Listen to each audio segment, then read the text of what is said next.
आप सभी का हिंदी मीडियम एकेडमी में स्वागत है। मैं हूं अरुण कुमार यादव और आज इस वीडियो में हम देखेंगे विज्ञान कक्षा 8 का जो अध्याय 1 है, यानी कि फसल उत्पादन एवं प्रबंध, इसका भाग 3। इससे पहले मैं 2 भाग अपलोड कर चुका हूं इसी चैनल पे, तो अगर आपने वो नहीं देखे हैं तो पहले आप उनको देख लेना। उनसे आपको बहुत सारी चीज़ें क्लियर हो जाएंगी, फिर आपको ये भाग ज़्यादा अच्छे समझ में आएगा। अगर आप वो दोनों भाग देखना चाहते हैं तो उनके लिंक जो हैं वो इस वीडियो के डिस्क्रिप्शन में मिल जाएंगे, तो आप वहां से उनको देख सकते हैं। तो पहले बात कर लेते हैं कि भाग 3 में हम सीखने क्या वाले हैं। देखो, भाग 3 में हम सीखेंगे सिंचाई के बारे में। मतलब कि यहाँ पे सिंचाई के बारे में हम बिल्कुल डिटेल में पढ़ेंगे कि सिंचाई किसे कहते हैं, सिंचाई के पारंपरिक तरीके कौन से हैं, सिंचाई के आधुनिक तरीके कौन से हैं, सिंचाई के स्रोत क्या क्या हैं, ये सब हम डिटेल में डिस्कस करेंगे इस भाग 3 में। ठीक है, तो इससे पहले कि मैं इस भाग को शुरू करूं, मैं आपको बता दूं कि अगर आप इंस्टाग्राम पे हैं तो आप हिंदी मीडियम को इंस्टा पे फॉलो कर सकते हैं। यहाँ पे मैं अलग अलग तरह की जानकारियाँ अपलोड करता रहता हूँ, आपके एग्ज़ाम से रिलेटेड टिप्स अपलोड करता रहता हूँ, महत्वपूर्ण बहुविकल्पीय प्रश्न अपलोड करता रहता हूँ, तो यहाँ से आपकी अच्छी खासी प्रैक्टिस हो जाएगी। इसके अलावा अगर आप फेसबुक पे हैं तो आप फेसबुक पे भी हिंदी मीडियम एकेडमी को फॉलो कर सकते हैं। और अगर आप इंग्लिश मीडियम के स्टूडेंट हैं तो भी टेंशन वाली कोई बात नहीं है। जो हमारे दूसरे यूट्यूब चैनल्स हैं उनको आप फॉलो करो, उनको आप सब्सक्राइब करो, तो आप इंग्लिश मीडियम की वीडियोस भी देख पाओगे। जैसे कि मैथ्स के लिए आप एक स्टडी को सब्सक्राइब कर सकते हैं अगर आप इंग्लिश मीडियम में मैथ्स की वीडियोस देखना चाहते हैं, और अगर आप इंग्लिश मीडियम में साइंस की वीडियोस देखना चाहते हैं तो आप डियर साइंस को सब्सक्राइब कर सकते हैं। तो चलिए शुरू करते हैं। देखो, सबसे पहले इस वीडियो में या फिर इस भाग 3 में हमें जो सीखना है वो है सिंचाई किसे कहते हैं। ठीक है, तो मैंने यहाँ पे लिखा है विभिन्न अंतराल पर खेतों में जल देना सिंचाई कहलाता है।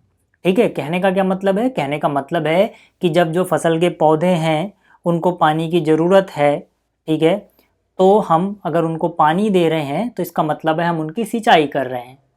ठीक, तो विभिन्न अंतराल पर मतलब जब जब पौधों को ज़रूरत है तब तब आप अगर उनको जल दे रहे हो, पानी दे रहे हो, तो इसका मतलब है आप उनकी सिंचाई कर रहे हो। ठीक, इसके बाद देखो मैंने यहाँ पे लिखा है जीवित रहने के लिए प्रत्येक जीव को जल की आवश्यकता होती है। पौधों के फूल, फल एवं बीज की वृद्धि के लिए जल का विशेष महत्व है। इसका क्या मतलब हुआ? देखो, जैसे कि हमें पानी की ज़रूरत होती है, जो पशु पक्षी हैं उनको पानी की ज़रूरत होती है, इसी तरह से पेड़ पौधों को भी पानी की ज़रूरत होती है। ठीक है, जो पौधे के फूल हैं, फल हैं, बीज हैं, ठीक है, इन सब की वृद्धि के लिए जो जल है वो बहुत ज़्यादा ज़रूरी है। अगर उनको उनकी आवश्यकता के अनुसार पानी नहीं मिलेगा, जल की कमी रह जाएगी, तो वो सूखने लग जाएंगे, तो आपकी फसल जो है उसकी उपज उतनी अच्छी नहीं होगी जितनी अच्छी होनी चाहिए थी। इसीलिए हम उनको सींचते हैं, मतलब उनको पानी देते हैं। ठीक है, पौधे पानी कैसे लेते हैं? देखो, पौधे की जड़ों द्वारा जल का अवशोषण होता है। पौधे में लगभग 90% जल होता है। जल आवश्यक है क्योंकि बीजों का अंकुरण शुष्क स्थिति में नहीं हो सकता। क्या मतलब है इसका? मतलब ये है कि जैसे आप पानी पीते हो वैसे ही जो पौधे हैं वो अपनी जड़ों के द्वारा पानी को सोखते हैं ज़मीन से। ठीक है, तो ये बात आपको समझ में आ गई। जो पौधे हैं उनमें करीब करीब 90% पानी होता है। ठीक है, आपको ये बात भी याद रखनी हो सकता है बहुविकल्पीय प्रश्न में पूछ लिया जाए कि पौधों में लगभग कितने प्रतिशत पानी होता है, तो आपको सही आंसर जो चुनना होगा, वहां पे जिस पे टिक लगाना होगा, वो है 90%। ठीक, ये समझ में आ गया। अब देखो, आप जानते हैं कि जब बीज में से पौधा उगना चालू होता है तो उसमें से अंकुर निकलता है। ठीक है, उसे बोलते हैं कि बीज का अंकुरण हो गया। तो जो बीज का अंकुरण है वो भी अच्छे से नहीं हो पाएगा अगर वहाँ पे पानी की कमी होगी, यानी कि अगर वो शुष्क यानी सूखी हुई स्थिति में होंगे, पानी की नमी नहीं होगी, तो बीज अंकुरित भी अच्छे से नहीं हो पाएंगे। तो मतलब पानी का महत्व पौधों के लिए भी उतना ही है जितना हमारे जीवन में पानी का महत्व होता है, तो इसीलिए हम उनकी सिंचाई करते हैं। ठीक है, तो आपको इतना समझ में आ गया। इसके अलावा देखो, भारत में या फिर कई देशों में, ज़्यादातर सारे देशों में ही जो वर्षा है वो अनियमित रूप से होती है। तो कहने का मतलब है किसान ने फसल उगाई और हो सकता है जब फसल को पानी की ज़रूरत थी तब बरसात नहीं हुई। अब अगर ऐसा हुआ है तो उसे सिंचाई करनी पड़ेगी। क्यों? क्योंकि फसल को पानी की ज़रूरत है और बरसात नहीं हो रही है, तो अगर वो सिंचाई नहीं करेगा तो पौधे सूख जाएंगे, मतलब फसल बर्बाद हो जाएगी। तो इसीलिए फसलों को बचाने के लिए हमें सिंचाई की आवश्यकता पड़ती है, क्योंकि जो बरसात है वो अनियमित रूप से होती है, मतलब जब होनी चाहिए तब नहीं होती है, जब नहीं होनी चाहिए तब हो जाती है। ठीक है, तो इस स्थिति से बचने के लिए हम कृत्रिम रूप से पौधों को पानी देते हैं, जिसे सिंचाई करना बोला जाता है। ठीक है, आपको इतना समझ में आ गया। अब आगे चलते हैं।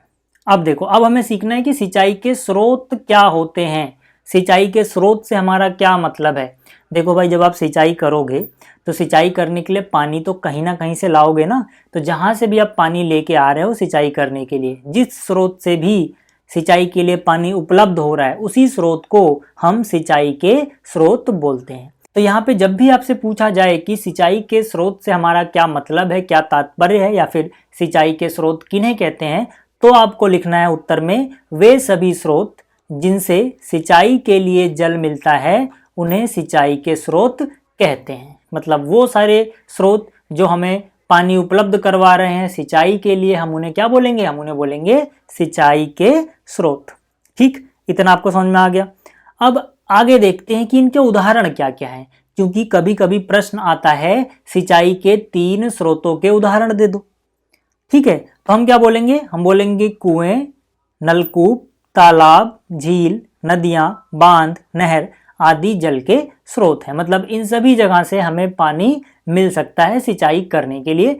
अलग अलग इलाके में लोग अलग अलग चीज़ों का इस्तेमाल करते हैं अपनी सुविधा के अनुसार। जैसे जो नदी के किनारे वाले इलाके हैं, वहाँ पे ये सुविधा रहती है कि नदी के पानी को लाके वो खेतों में डाल सकें। ठीक है, जहाँ पर झील है वहाँ से झील से पानी लाके डाल सकते हैं, और भी बहुत से तरीके हैं इनके। ठीक, तो आपको ये याद रखना है कि ये सभी क्या है, ये सभी सिंचाई के स्रोत हैं। मतलब इन सभी से हमें जल मिल सकता है, पानी मिल सकता है सिंचाई करने के लिए। ठीक, चलिए अब आगे चलते हैं। अब हमें सीखना है सिंचाई के तरीके। ठीक है, तो सिंचाई के तरीके यहाँ पे 2 मेन तरीके हैं, जिनको हम 2 मेन कैटेगरी में बांट सकते हैं। पहला है सिंचाई के पारंपरिक तरीके, उसके बाद हम देखेंगे आधुनिक तरीके। पारंपरिक तरीकों का क्या मतलब है, पहले ये समझो। तो मैंने यहाँ पे लिखा है सिंचाई के वो तरीके जिन्हें हमारे पूर्वज कई वर्षों से प्रयोग करते आए हैं, उन्हें हम सिंचाई के पारंपरिक तरीके कहते हैं। ठीक है, पारंपरिक से ही आपको पता लगता होगा कि एक परंपरा चली आ रही है, मतलब बहुत टाइम से ये प्रैक्टिस में है। ठीक है, तो जो हमारे पूर्वज, बाप दादा, परदादा जिन तरीकों से सिंचाई करते हैं, हम उन्हें क्या बोलते हैं, सिंचाई के पारंपरिक तरीके। इनके उदाहरण क्या क्या हो सकते हैं, इनके उदाहरण देखो यहाँ पर हैं। ये आपकी एनसीईआरटी से ही लिया है मैंने स्क्रीनशॉट। ठीक है, जैसे मोट, जिसे घिरनी भी बोलते हैं, चेन पंप, ढेकली, रहट, ये सभी क्या है, ये सभी पारंपरिक तरीकों के नाम हैं। सिंचाई करने के पारंपरिक तरीके हैं ये सब। एक एक करके मैं आपको चित्र के साथ समझाता हूँ। तो यहाँ पर देखो, ये जो चित्र है, इस विधि में जो पानी निकाल के सिंचाई की जा रही है, इस विधि को हम बोलते हैं मोट। ठीक है, आपकी एनसीईआरटी का ही चित्र है ये। मोट जो है, इसको घिरनी भी बोला जाता है। घिरनी क्यों बोल रहे हैं, देखो ये जो आपको, ठीक है, ये गोल सा पहिए जैसा दिख रहा है इसके ऊपर लगा हुआ, इसको हम बोलते हैं घिरनी। अब क्योंकि इसमें घिरनी का यूज किया जा रहा है, इसीलिए इसको मोट या घिरनी बोला जाता है। इसमें होता क्या है, इसमें कुएं से एक रस्सी तथा घिरनी की मदद से जल की निकासी कर खेतों में जल पहुंचाया जाता है। जैसे यहाँ पर देखो, ये कुआं है, तो कुएं के अंदर पानी होगा। हमने यहाँ पर देखो एक रस्सी ली है। ठीक है, ये क्या है, एक रस्सी है। इस रस्सी को किसी बर्तन में बांध रखा है। तो जब ये नीचे जाएगा, इसमें पानी भर जाएगा, और उसके बाद हम रस्सी को खींचेंगे। ठीक है, तो खींचने से घिरनी घूमेगी, तो खींचने में आसानी होगी। ठीक है, तो जब हम ये खींचेंगे तो पानी भरा हुआ ये बर्तन ऊपर आएगा, और फिर इस बर्तन को हम यहाँ पे उड़ेलते जाएंगे। मतलब पानी यहाँ निकासी मार्ग से होता हुआ, हमने एक रास्ता बना रखा होगा पानी के लिए, जो खेतों तक जाता होगा। तो इस तरह से ये पानी खेतों तक पहुँच जाएगा और सिंचाई हो जाएगी। इस विधि को हम बोलते हैं मोट या घिरनी। ठीक है, तो जब भी पूछे पारंपरिक तरीकों के नाम बताओ, तो पहले आप क्या लिख सकते हो, मोट के बारे में लिख सकते हो। ठीक है, और उसको इतना कुछ लिख के, जो यहाँ पे आपके सामने लिखा हुआ है, ये लिख के आप समझा सकते हो। ठीक है, तो पहला तरीका आपको समझ में आ गया, मोट। अब दूसरे तरीके की बात करते हैं। तो अब देखो, जो दूसरा तरीका है, पारंपरिक तरीके का दूसरा जो उदाहरण है, वो है चेन पंप। ठीक है, आपको यहाँ पर चित्र में दिख रहा है जो ये तरीका, क्या है, चेन पंप। इसमें क्या है, देखो चेन पंप में एक बड़ी घिरनी पर रस्सी या चेन की सहायता से कुएं या झील आदि से जल की निकासी की जाती है। मतलब जैसे घिरनी वाला तरीका था, बिल्कुल वैसा ही है, बस इसमें जो घिरनी है थोड़ी बड़ी होती है। ठीक है, और यहाँ पे एक रस्सी या चेन लगी होती है। इसको किसकी मदद से चलाया जाता है? चेन पंप को मनुष्य या मवेशी दोनों की मदद से चलाया जाता है। जैसे जैसे इसको खींचेंगे ये पहिया घूमेगा, नीचे कुआं या झील जिसमें से भी हम पानी निकाल रहे हैं वहाँ से बाल्टी भरेगी और ऊपर आके पानी उड़ेल देगी, ठीक है। और इस पानी को हम यहाँ उड़ेलते जाएंगे और हमने एक रास्ता बना रखा होगा इस पानी को खेत में ले जाने का। तो इस तरह से, इस तरीके से हम पानी निकाल के खेतों तक पहुँचाते हैं और उनकी सिंचाई होती है, ठीक है। तो ये भी आपको समझ में आ गया। अब अगला तरीका देखते हैं। अब देखो जो अगला तरीका है, मतलब पारंपरिक तरीके का जो अगला उदाहरण है वो है ढेकली, ठीक है। ढेकली में क्या होता है? ढेकली की मदद से छोटे गड्ढों, नदियाँ या तालाब से जल की निकासी की जाती है तथा छोटी छोटी नालियों द्वारा खेतों तक पानी पहुंचाया जाता है। ढेकली को मनुष्य द्वारा चलाया जाता है, ठीक है। मतलब यहाँ से पानी की निकासी की गई इस सिस्टम से, ठीक है। और यहाँ से छोटी छोटी नालियाँ बना रखी हैं जो खेतों तक जाती हैं। तो ये इस तरह से जो पानी है निकाल के इन नालियों में डाला जाएगा और फिर खेत तक वो पानी पहुँचेगा उन नालियों से होता हुआ, और इस तरह से सिंचाई होगी। तो इस तरीके को हम बोलते हैं ढेकली, ठीक है। चलिए अब आगे चलते हैं। अब देखो जो अगला तरीका है, पारंपरिक तरीकों का अगला जो उदाहरण है वो है रहट, ठीक है।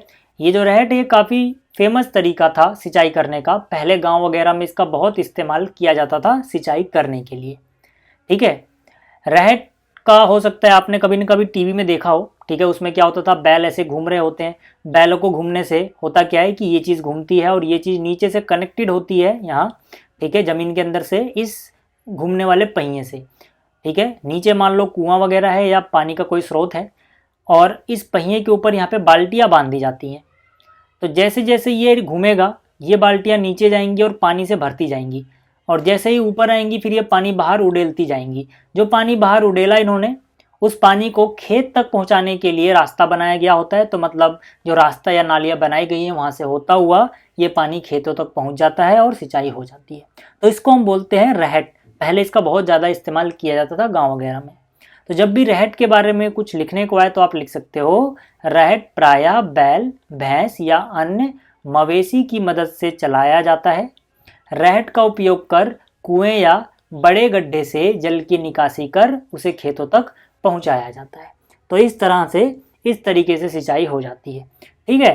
तो ये पारंपरिक तरीके हैं जिनका हम उपयोग करते थे, बट आजकल इनका उपयोग बहुत कम हो गया है क्योंकि आजकल हमारे पास मॉडर्न मशीनें आ गई हैं, मोटर आ गई है, ट्यूबवेल आ गई है, ठीक है। तो अब इन तरीकों का उतना इस्तेमाल नहीं होता, ठीक है। तो अब देखो, अब हमें जो आगे सीखना है वो क्या है कि सिंचाई की आधुनिक विधियां कौन सी है। आधुनिक विधियां मतलब जो आजकल हम यूज़ कर रहे हैं, प्रयोग कर रहे हैं।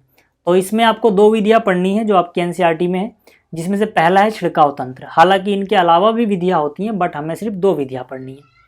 पहला क्या है? छिड़काव तंत्र। तो यहाँ पर लिखा है सिंचाई की इस विधि का उपयोग असमतल भूमि या जहाँ जल की मात्रा कम उपलब्ध हो वहाँ किया जाता है, ठीक है। तो मतलब ऐसी जगह पे जहाँ पानी की कमी है या फिर भूमि जो है असमतल है, मतलब उबड़ खाबड़ है, ऊंच नीच है, ऐसी जगह पे हम छिड़काव तंत्र का उपयोग करते हैं, ठीक है। इसमें होता क्या है ये मैं आपको चित्र की मदद समझाता हूँ।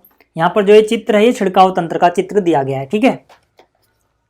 देखो इसमें होता क्या है, ये मान लो आपके पास पानी का स्रोत है एक कुआं, मतलब यहाँ से आप पानी निकालोगे और खेतों में आपको पानी डालना है सिंचाई के लिए। तो हम करेंगे क्या इस विधि में, हम एक मोटर लगा देंगे जो बिजली की मदद से चलेगी।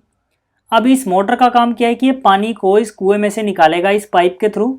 इस पाइप से होता हुआ पानी ऊपर आएगा और इस पाइप से होता हुआ खेतों तक जाएगा, और खेतों में हमने बहुत सारे पाइप का एक जाल बिछा रखा है, ठीक है। आपको दिख रहा होगा ये पाइप है, फिर यहाँ पर ये पाइप लगा दिया, ये पाइप लगा दिया, ये पाइप लगा दिया, ठीक है। तो इस पाइप के ऊपरी सिरे पे हमने एक नोजल लगा रखी होगी। यहाँ पर एक नोजल लगी है नल के ऊपर, यहाँ पे नल के ऊपर एक नोजल लगी है।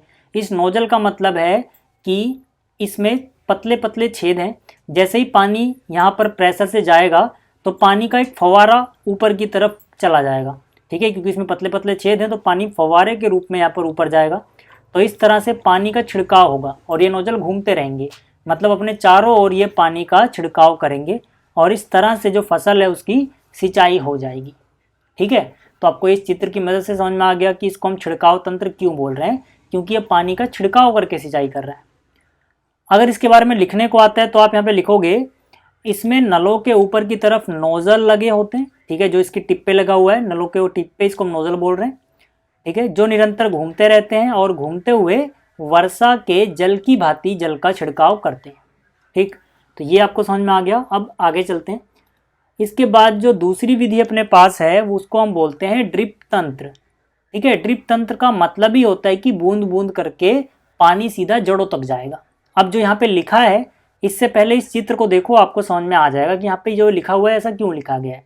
ठीक है, इसमें देखो पानी का स्रोत है अपने पास, मान लो एक कुआं, ठीक है, तो इस कुएं के अंदर पानी होगा और इस पानी को हमें निकालना है और पौधों तक पहुंचाना है। तो हम क्या करेंगे, हम यहाँ पर एक मोटर लगा देंगे। यहाँ पे एक मोटर लगी है जो बिजली से चलेगी।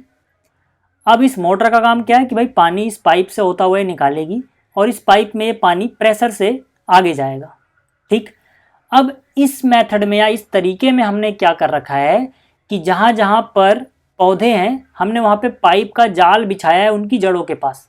ठीक है, अब जैसे ही पानी यहाँ से होता हुआ जाएगा, जहाँ जहाँ पौधों की जड़ें हैं वहाँ पे एक छोटा सा छेद है, तो मतलब जहाँ जहाँ पौधे की जड़ें हैं उनको इस छेद से होता हुआ पानी मिल जाएगा। तो मतलब यहाँ पे कहीं भी पानी वेस्ट नहीं होगा, सीधा पानी कुएं से निकला और इस पाइप से होता हुआ बूंद बूंद करके इस छेद में से सीधा पौधों की जड़ों के ऊपर गिरा। तो इस तरह से अगर आपके पास पानी की मात्रा कम भी है तो आप बहुत बड़े क्षेत्र की सिंचाई कर पाओगे, क्योंकि यहाँ पे जो पानी है वो बर्बाद नहीं हो रहा है। ठीक है, पानी सीधा कहाँ तक पहुँच रहा है, पेड़ पौधों की जड़ों तक। तो इस तंत्र को हम बोलते हैं ड्रिप तंत्र। ड्रिप तंत्र का मतलब है कि पानी सीधा बूंद बूंद करके मिल रहा है। ठीक है, तो अगर इसके बारे में लिखने को आता है तो आप लिख सकते हो, सिंचाई की इस विधि में जल बूंद बूंद कर पौधों की जड़ों में जाता है।